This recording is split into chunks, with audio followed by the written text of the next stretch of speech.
is my second time using the new capabilities of the YouTube app. Yes, you've seen my garden in the background, and I've just come back from a run. And like the description says, I've come up with some ideas really generated from a discussion I had earlier this week on Twitter with a few people that follow us. And I want to try and think about a way of making it easier for people to attend our live content. Much like we in business are able to attend a webinar and there's promotion and you get lots of reminders and you can actually have something in your calendar that reminds you that things are going to go live soon. So that was part of the discussion. I put up this poll.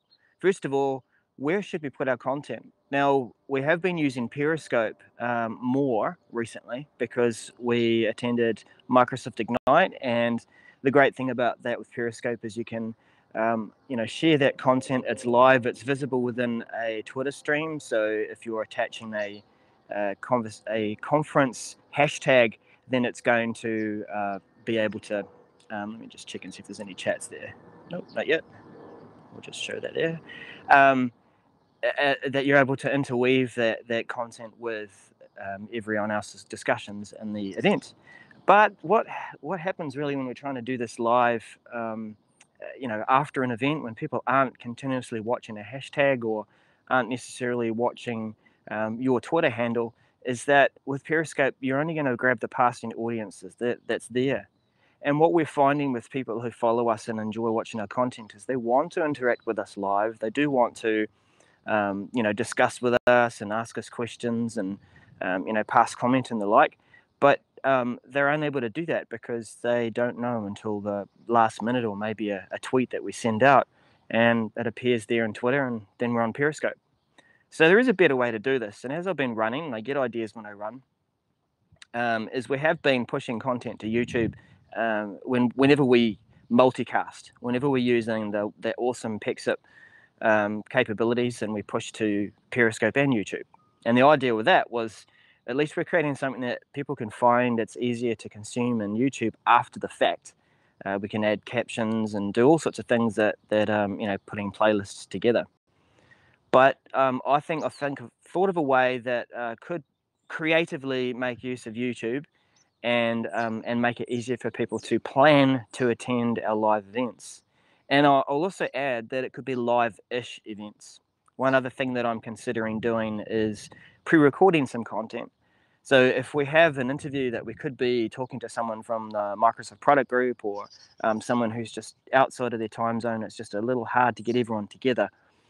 I do have the capability using open broadcast software, OBS, to play a segment or a video and push that as part of a live-ish show. So think of this. If you watch our Office 365 Message Center with Dan Glenn and I, then an example there is that we could pre-record it, maybe during his Saturday, right? So after all the Message Center events have arrived.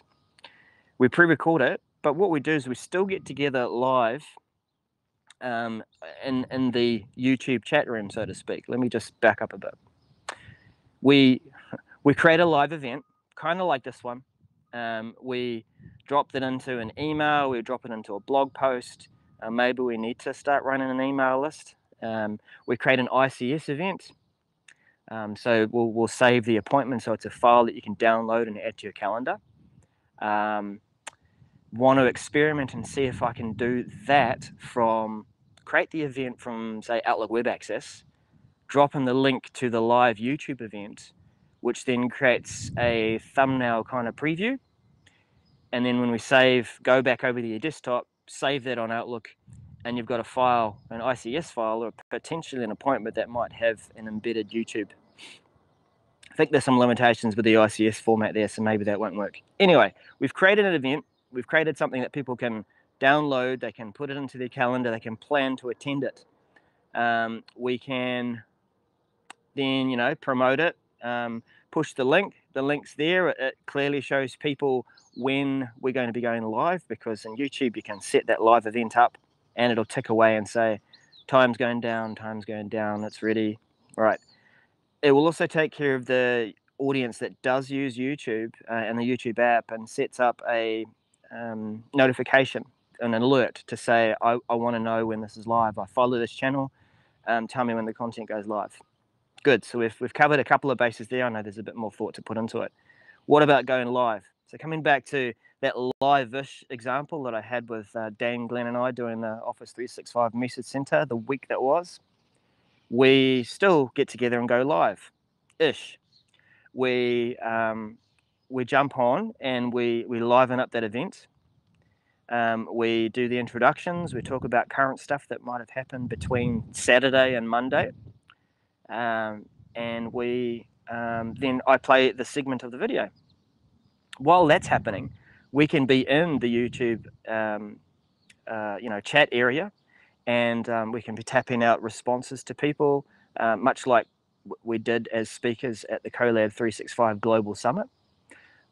We could also, if I figure out how to do this, that when I play back that segment, potentially I could figure out how to pause that segment.